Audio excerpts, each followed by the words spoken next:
You just don't hear much about Korea unless it relates to Kim Jong-un. Korea is full of fascinating and beautiful cities and some strange things. But how much do you really know about Korea? Well, you're about to learn a little more. Let's have a look at this 10 things that can't be seen anywhere but in Korea. Number 10. They don't really eat dogs. Most of us could never look at our dogs and imagine eating them. It's just unthinkable. But dogs used to form a massive part of South Korean cuisine. I'd be among the first to shed a tear for any dog killed for its meat. But it's essential to realize that every country has a different culture. And in many countries, eating dogs is seen as no more morally wrong than eating chicken, pork, or beef. Some cultures view dog meat as an essential part of their tradition and culture. But do people in Korea really eat dogs? Oh, it's not as popular as you might think. So yes, people in South Korea have eaten dogs for the first centuries, but it seems that views and preferences are changing. According to an International Humane Society poll from 2020, most respondents said they had never eaten dog meat. You might also struggle to find a restaurant that would serve it on the menu. At least 60% of survey respondents also said they would want dog meat banned, which might soon be the reality. And at the end of 2021, the South Korean government said they were considering outlawing dog meat consumption. Number 9. There are plenty of public restrooms. South Korea might lack public trash receptacles, but they certainly don't lack public restrooms, of course, clean ones. Ask any visitor and they'll tell you that South Korea has some of the most sanitary public toilets in the world, even compared to the United States and Western Europe. Public bathrooms are everywhere you look and are by no means basic or ordinary. Most of them are not only ultra clean, but they're packed full of features for convenience and comfort, such as warm air dryers, heated toilet seats, and even the bidets to clean your bottom. You might even find some playing classical music so that you can have a relaxing time peeing. Even families are well catered for with special seats to strap children into and miniature toilets for little kids who might not be large enough for traditional toilets quite yet. If you're self-conscious about your bowel movements, you might even be able to find a toilet that lets you play a rushing sound to mask the sounds your own body makes. The only thing you might struggle with as a non-Korean reading visitor is how to use the toilet. Some of them are so advanced with so many buttons that finding the simple flush button can be challenging.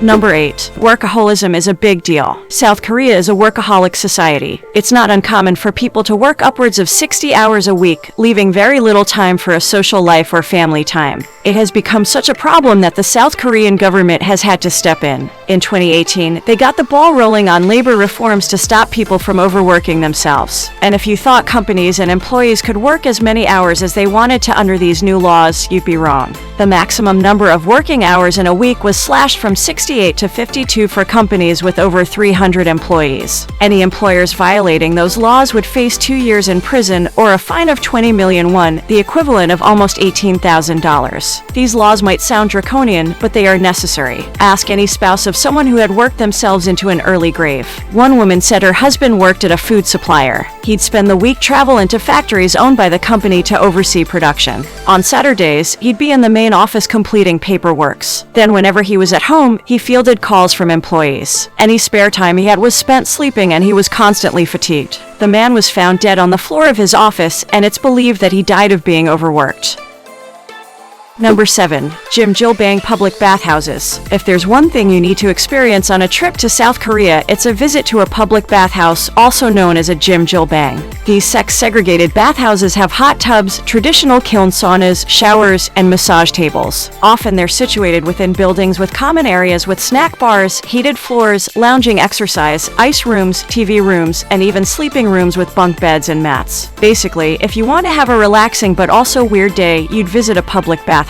Most jjimjilbang public bathhouses in South Korea are open 24/7 and are a popular pastime for families and workers who want to relax after a hard day. You pay an entry fee of between 8,000 to 12,000 won to enter, which is about $8, and you can sleep there overnight. Wow, that's so much cheaper than staying in a hotel. While you're there, you may as well treat yourself to a few snacks, like sweet rice beverage, iced coffee, baked eggs, which are slow cooked in a sauna, and myeokguk, a seaweed soup with a mussel based.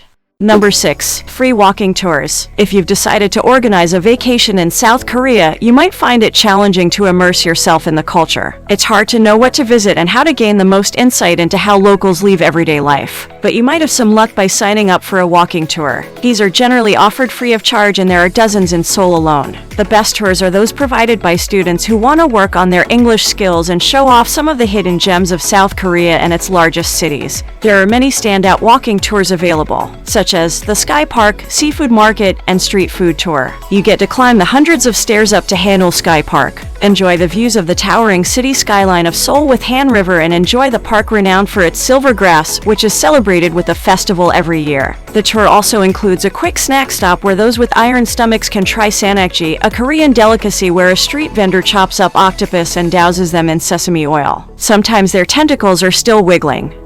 Number 5. City tour buses. One of the most challenging parts about visiting a country you're unfamiliar with is knowing how to get around. It can be even more complicated when your language isn't the most commonly spoken one in the country you're visiting. You might find it challenging to know which forms of public transport to use, even how to use taxis and rental vehicles. If you find yourself booking a trip to South Korea, you'll be pleased to know you have the option of using city tour buses. City tour buses are affordable and convenient and allow you to see the best of South Korea. They are organized shuttle tours that visit the most popular attractions in Seoul. The best part is that you can purchase a single ticket and get on and off as many times as you like. There are also night buses that run without stopping. Now, you might think that you have to speak Korean to maximize your experience on these tour buses, but you don't. You can pop on a pair of the provided single-use headphones when you get on the bus and enjoy an audio tour in different dialect. Of course, including Korean and English. Most tour buses in operation are open air, but they come equipped with snow and rain covers so that you can remain warm, dry, and comfortable no matter the weather.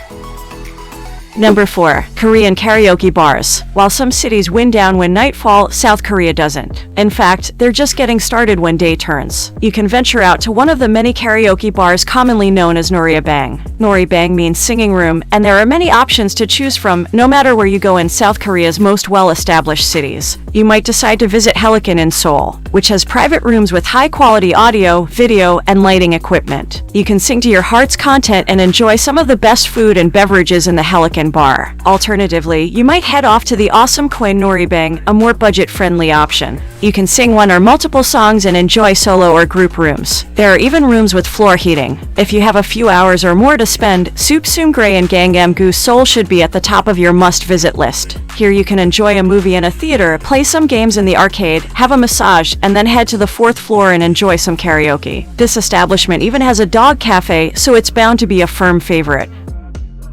Number 3. Eating live octopus. If you want to experience South Korea like an authentic Korean, you probably need to talk to yourself into enjoying sannakji. Basically, it's octopus sashimi, and it's something you'll either love or hate. You'll visit a restaurant offering it, such as the Noringjin Fish Market in Seoul. Request sannakji and you'll then have chopped up raw octopus on a plate. Many food establishments purchase octopus live and cut it up right before serving it to you. The tentacles you receive on your plate are still moving. You would either enjoy this dish nor send it back and opt for something more dead.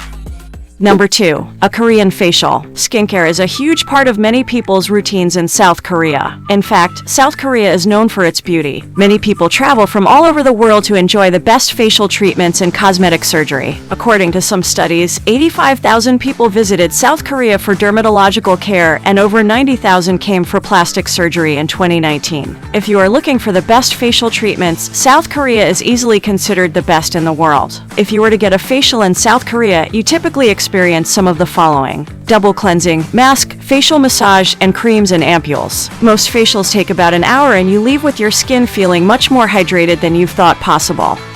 Number 1.